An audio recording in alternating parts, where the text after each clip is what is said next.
Welcome to today's conversation from the College of Health Professions.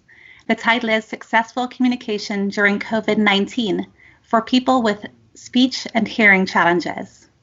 A special welcome to pioneers joining us from all over the country. And welcome too to friends of the university. My name is Kara Layden. I'm an associate professor and the interim chair of the Department of Communication Disorders in the College of Health Professions.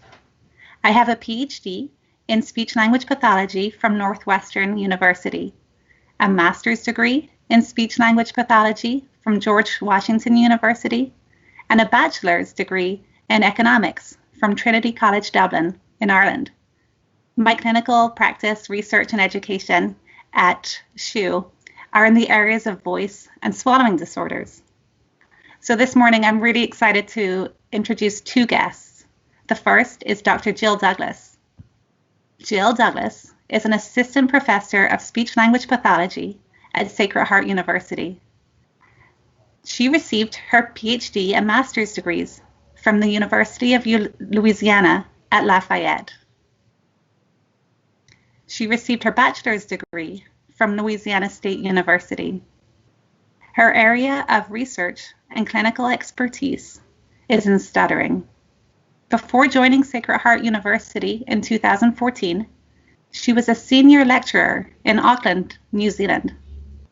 Today, Jill will discuss the impact of social distancing and virtual platforms for people who stutter. Our second guest is Dr. Jamie Morato. Jamie Morato is an assistant clinical professor in the Department of Communication Disorders at Sacred Heart University. There, she's the director of the Audiology Clinic and the undergraduate program director for communication disorders. She earned her Doctor of Audiology from Northwestern University. As a certified and licensed audiologist, her areas of interest are adult amplification systems and audiological management of hearing loss for children with special needs. Today, Jamie will be discussing the effects of social distancing for people with a hearing loss. Now, we want today to be a conversation, and I'm going to start that conversation with some questions for Jill and Jamie.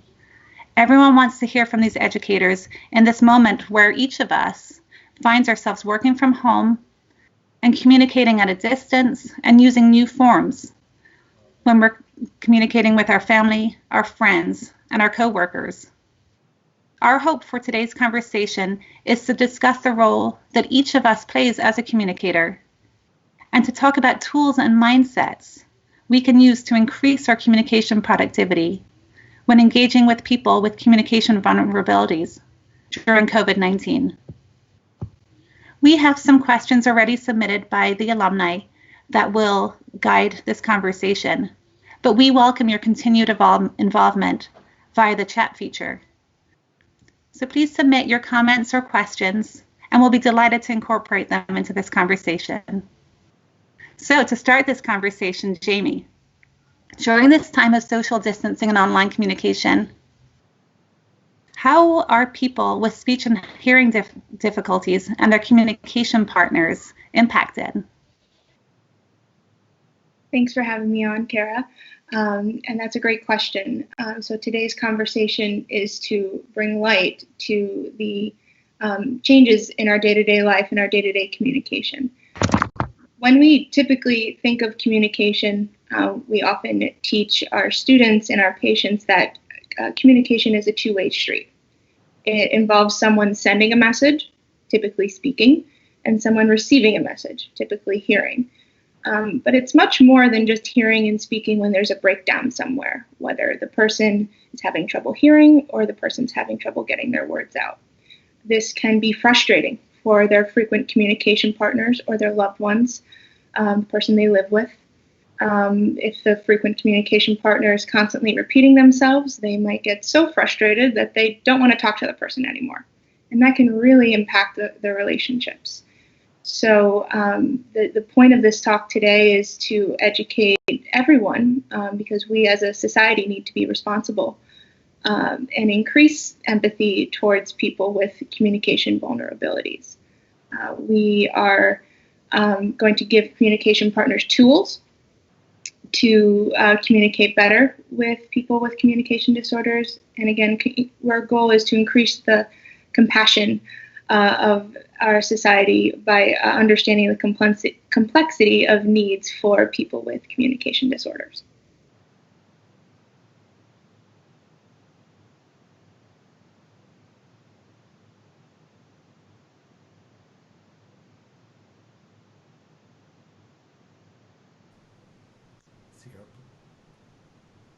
Please unmute your microphone. I'm so sorry. Jill, thank you, Jamie. Jill, can you tell us how going online is impacting those people who stutter? Hi, Kara. Thank you so much for having me. So, yes, so the stuttering community is definitely impacted by these things that are a consequence of COVID, such as the social distancing and now remote work and working from home, and using these platforms such as WebEx and Skype. Just now we're using them all the time. So what we're seeing within the stuttering community, which is a tight-knit one, as 1% of our population stutters, and has developed support groups, communities, grassroots efforts of podcasts and stuff, and platforms such as that to talk about how this shift is happening for people who stutter. And one of the things about going online, as Jamie had mentioned with communication is really a complex reality, especially for individuals with exceptionalities in their communication. So to go online completely changes how we communicate. And it is a much more, now when we're doing things such as video chats and working and being at meetings for work on a video chat where the camera is in your face and you are showing everything, there's a change in how we communicate. And for people who stutter, there's a change within the ability to read the crowd, the timing of the back and forth communication, having to grab the moment when you want to talk, to be able to interject yourself within conversation. The timing of that is very different with online platforms. So it's a complete overhaul of how to communicate. And for someone who stutters, often their ways of communicating have become very tried and true ways that are sometimes predictable. Now there's no level of predictability, or there's starting from scratch in using these different platforms, of figuring out a new way to hold your space within conversation, figuring out a new way to be able to read the crowd via seeing all these different face bubbles. So there's a level also, what we're seeing, Kira, of if we want to connect with a friend, or if a kid wants to connect with their kid friend, that they might have to intentionally pick up the phone and call them and initiate conversation with their friend. So there's a lack of spontaneity that's going on. So there's definitely more thoughtfulness that has to happen in picking up the phone and doing FaceTime with your 15-year-old friend and hanging out. And for a 15-year-old kid who stutters, who possibly has some anxiety about talking on the phone, now his only means of connecting with a friend is via the phone and via FaceTime. And of course, there's texting and everything, but that level of intentionality and consciousness of doing that might be far more difficult for people who stutter. So there's definitely new challenges in this communication, this new way of communicating because of COVID. So, Jill, how can we better communicate then with people who stutter? Well, that's a great question. How we can better communicate is, first and foremost, let the person finish. Let the person finish what they're saying. Now, doing this online, sometimes we might throw out there, like, are you still there? Are you muted? Those kind of things might happen with someone who stutters when they might be mid-block. They might be trying to start up, but that loss of control of their speech is happening. So to have a level of patience and tolerance of the silence, because the silence might just be a matter of them trying to speak. So providing some silent time, providing a person who stutters to finish what they want to say, because they know exactly what they want to say. They just need time to say it. And never finish their sentence for them because they do know exactly what they want to say. A person who stutters knows. And then also what I would recommend is providing options. So you, as the listener, and as possibly the friend of someone who stutters, the employer of someone who stutters, a colleague of someone who stutters, being an advocate with them, for them, about maybe the different options of speaking, means of speaking. So maybe they prefer the Skype platform over a WebEx platform. Maybe they prefer one-on-one conversations versus a group conversation. Letting that be a conversation between you and that person is a way to advocate for them and to make that a neutral conversation, a neutral topic. So those would be some ways that I would recommend talking and being a better communicator with someone who stutters. Thanks, Jill, for those suggestions. And Jamie, can you speak a little bit about the impact of virtual platforms and social distancing on those people with hearing loss? Yeah, absolutely. And I'm sorry, my connection got lost there. But I wanted to give you guys a little bit of information about hearing loss in general. Here I am. And so we can understand why it is so difficult for people with hearing loss. Hearing loss is the third most chronic prevalent health condition amongst adults, behind heart disease and arthritis. It's estimated that about 46 million Americans have some degree of difficulty with hearing, and it's likely that someone you know in your life has a hearing loss. Generally, we think that hearing tends to affect older adults more so, but we're actually seeing hearing loss become more widespread across the lifespan, actually, due to the widespread popularity of personal listening devices.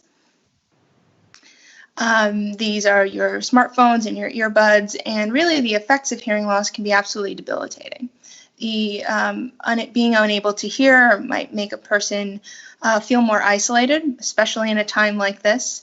It can lead to an overall poor quality of life, decreased productivity in the workplace, and is actually linked with other health conditions. People with hearing loss, many people seek treatment, and the common treatment is hearing aids. And hearing aids are very complicated little devices, and they're oftentimes helpful. They make things louder, but they're not perfect in every listening situation. So people with hearing loss actually tend to rely on reading lips a lot. We tend to do that in normal communication, read body language and facial cues, and these cues are very important for people with hearing loss to fill in the gaps of things they might miss. So wearing masks will actually completely remove the ability to do this. Masks are obviously widespread in this day and age, and this is going to make communication that much more difficult for a person with hearing loss. So it's important that the general public recognize these challenges, and we'll talk about a couple ways to overcome these vulnerabilities in the next question. So let's jump ahead to that. I'm really curious. Okay. Some of those tools we could use. Sorry about this. Here I am. Hang on one second. Maybe this will be better. Hi. So a couple ways we can overcome these challenges is by using clear speech. So this is something I teach my students and I teach my patients. Clear speech means talking a little bit slower and a little bit louder. It is crucial that we do not talk too slow and exaggerate the speech, or too loud, for example, shouting in a person's ear. That is actually very bad for a person with hearing loss. It will significantly degrade the speech signal and make it absolutely more difficult for the person with hearing loss to understand the message. So using clear speech is a really good go-to for any to speak with any person with hearing loss. Distance is also a very big factor. And, obviously we have to be a little farther apart now, 6 feet apart, and that's going to make conversation more difficult. So by using clear speech, it will be helpful. And another thing we can do is remove yourself from a noisy situation. So that could be just as simple as turning off the TV when you're having a conversation. It is very common that we have conversations and communicate with people and start walking away. So it's important to try as much face-to-face as possible.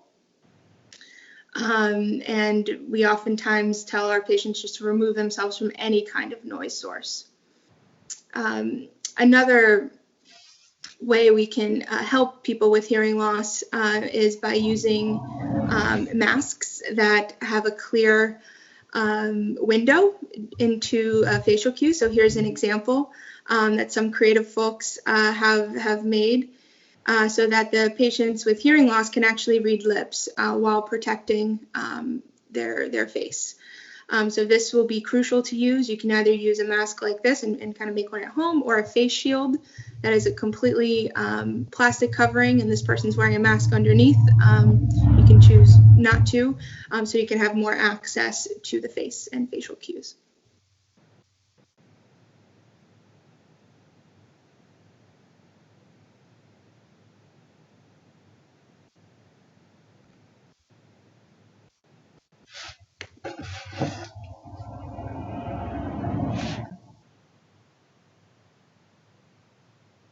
Kara, we can't hear you. Oh, sorry. Thanks, Jamie. What I was saying while I was muted was that we would jump ahead to some questions from alumni, and the first one is for Jamie, and that has to do with hearing aids not functioning and what to do now, given the trepidation we might have for leaving our home, for example. What can be done if you can't fix the hearing aid yourself? Right. So there are, as audiologists, we do teach our patients to troubleshoot the devices. Hearing aids are like wearing mini computers on your ears. So audiologists are definitely providing support. There's been some really unique, creative ways, either curbside pickup, leaving a hearing aid in your mailbox and an audiologist fixes it and puts it back in the mailbox, or practicing telehealth. And you might have heard the word telehealth or telepractice before, and audiologists are tapping into this, and we can actually use, the patient can use their phone and have a conversation much like this, and the audiologist can actually program the hearing aid on the other side via the internet. So we are using telehealth as much as we can, giving access to facial cues and also using captioning. That's something else I wanted to mention. Giving people with hearing loss access to visual cues, not only on the face, but written information is going to help communication quite a bit. Thank you. And Jill, thinking of the workplace, there's a question regarding an employee. So Danielle from Newtown says, I have an employee who stutters, and what can I do to be supportive?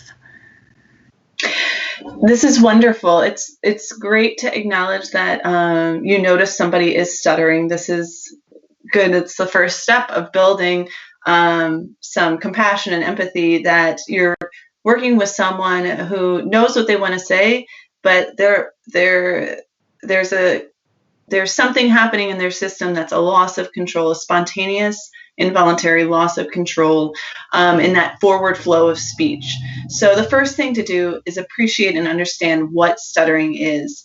And stuttering is a disruption in that forward flow. We talk about two main components of what stuttering is. It's involuntary and it's a loss of control. So the person cannot control it, hence loss of control.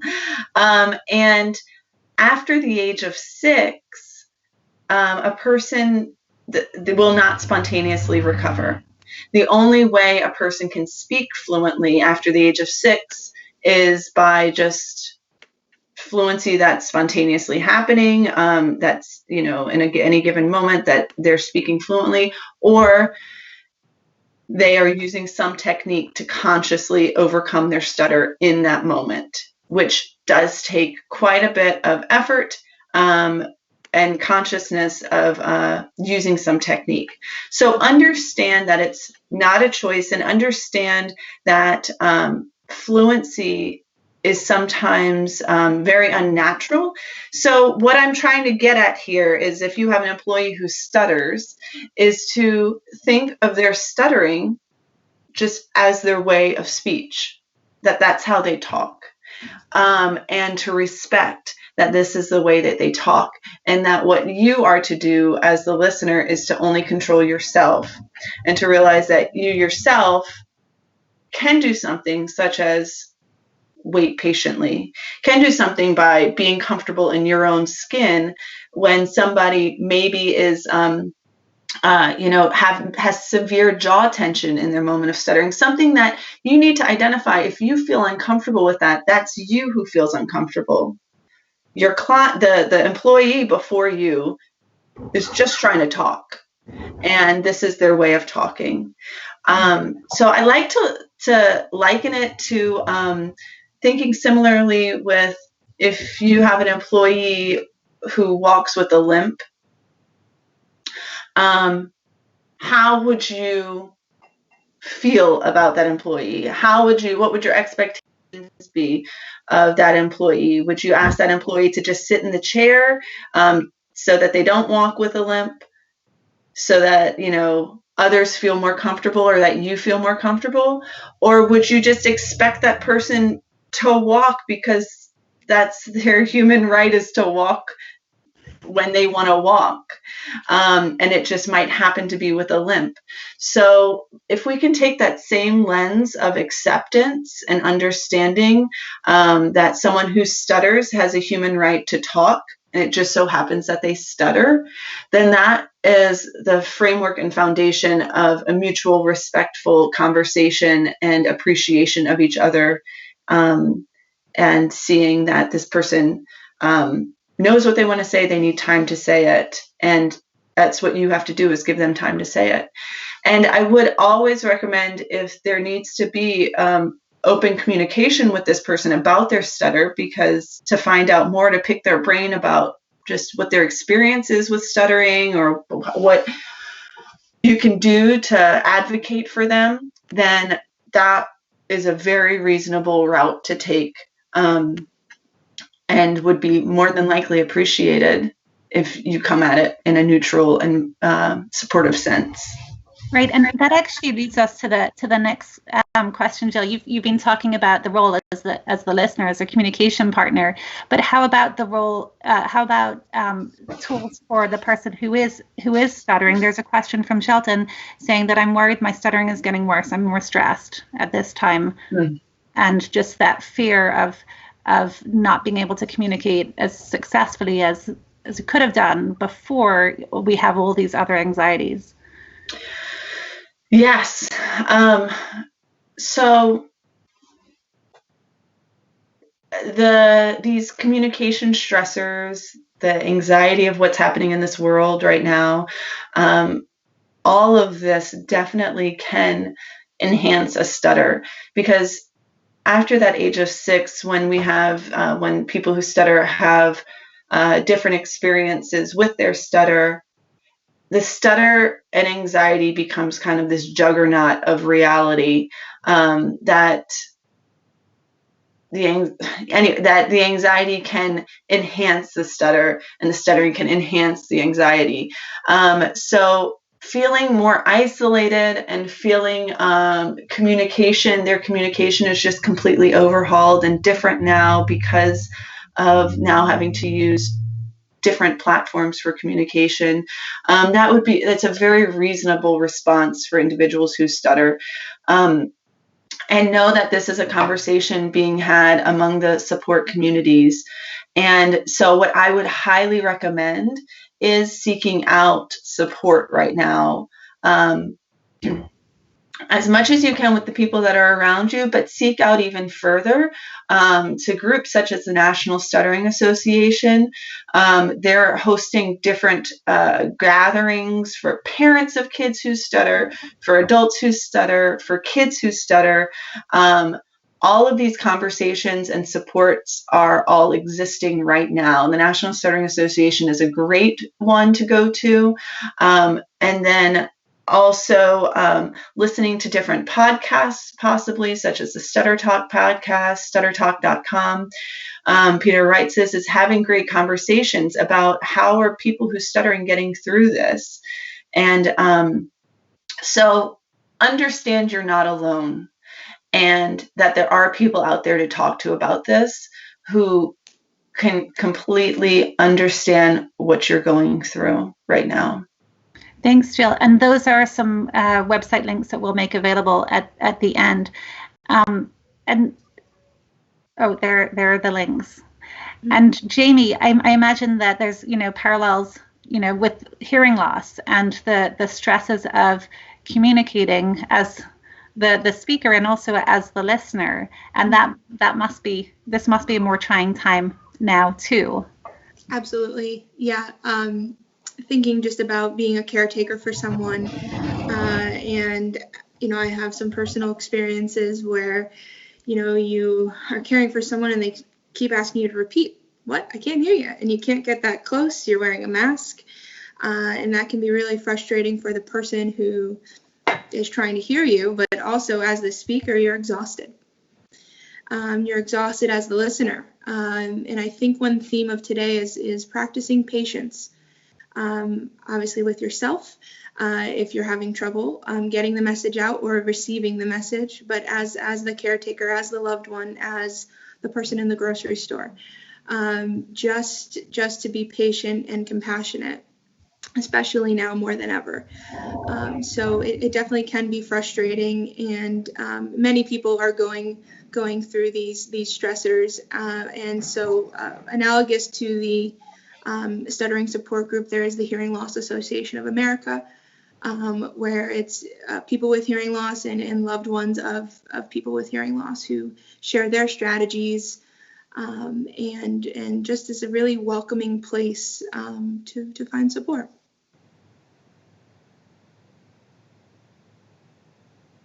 Thank you for those resources. It's so helpful to know that there's both the impact on the individuals with the speech and the hearing difficulties, as well as those people who are the communication partners. Absolutely.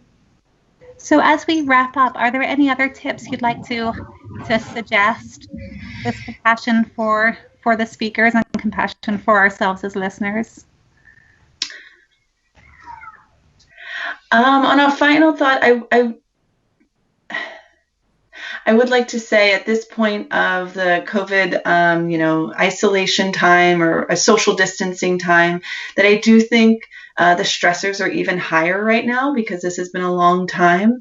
And so to be extra mindful of the patience when listening to somebody who needs more time to speak, rather than jumping to the conclusion that they're just too slow for you, or whatever conclusion that you jump to that annoys you, to take that path of this is your sign to slow down and to listen, because just right now what the world needs is more kindness and compassion, and sometimes we get really caught up in doing otherwise. So, and then also I would say to reach out to those who you feel might be isolating even more, such as like Jamie's saying, people with hearing impairments, people with communication differences who might find this time very challenging. So to go out of your way to connect with individuals, because we all need to feel connected right now. Absolutely. I agree 100%. And I also think, being creative is another thing we can do. As you saw the examples with the face mask, that was a really creative, innovative way. We have so much technology at our disposal. So being creative with the technology we have. There's an app that is generally a standard app on an iPhone that will convert your speech to text. And maybe you can use that, and the person with hearing loss can read what you're saying if they're having trouble hearing you. If you're, a team leader in the workplace, sending slides out ahead of time for a meeting so the person who needs to present, who might have a stutter, can prepare and be ready. So using the technology, being creative, and patient and compassionate all together is definitely helpful in this time. Great. Thank you. Thank you so much, Jill and Jamie, for those reminders. And thank you so much for sharing the information with us today.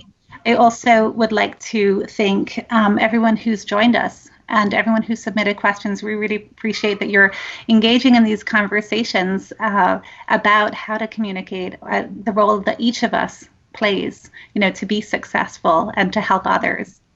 So thank you so much. Thank you, Kira, for having us. Yeah, thank you.